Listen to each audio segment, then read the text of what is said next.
Bi Muhammadu ne yake magana, na san gaskiya akwai ɗaci, amma haka ɗin dai za mu faɗa, ku yi saurara. Kyautar Allah da yarda wanda ya ɗora a kanmu, ba alfahari muke ba idan wani za ya iya ya kwata. Ɗaukaka ko an ɗara mu, ba a fi mu farin ciki ba, mu ƙananan masu waƙa fahimta fuska karkomanta. Duk da dai an fi mu samu, mu ma muna samun rabonmu, warabin da ya mana saura wadatar Allah na cike ta. A cikin waƙar mawaƙa, saka titilin da siyayi, amma kuma zuciyarsu ciki na ta sai tarin mugunta.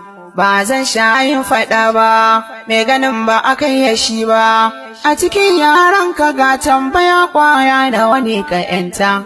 Ɗaukaka ta ba ku dama, amma ba ku taimaka ba, duk wanda ya zo ƙasan ku kawai sai dai ku saka shi bauta. Wanda kuka gana da baiwa, sai ku ja su jikin kuwa, su dai muku kukurera dukunsa sun zama mai rubuta.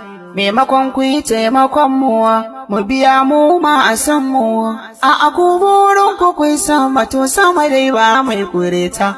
Wani ma ku yi sa ya tsara ku karɓa kuma ku ƙi kurera, komai ma'ana ta waƙar ba za ku yi ba har sai a manta.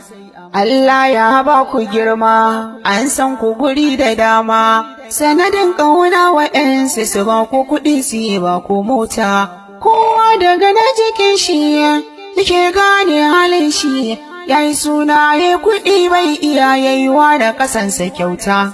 Motoci an yi baka, mashina ma an yi baka, ga kuɗaɗe an yi baka, har garin maka aka kai ka, amma yaranka na fama wai a hakan kai ka wadata.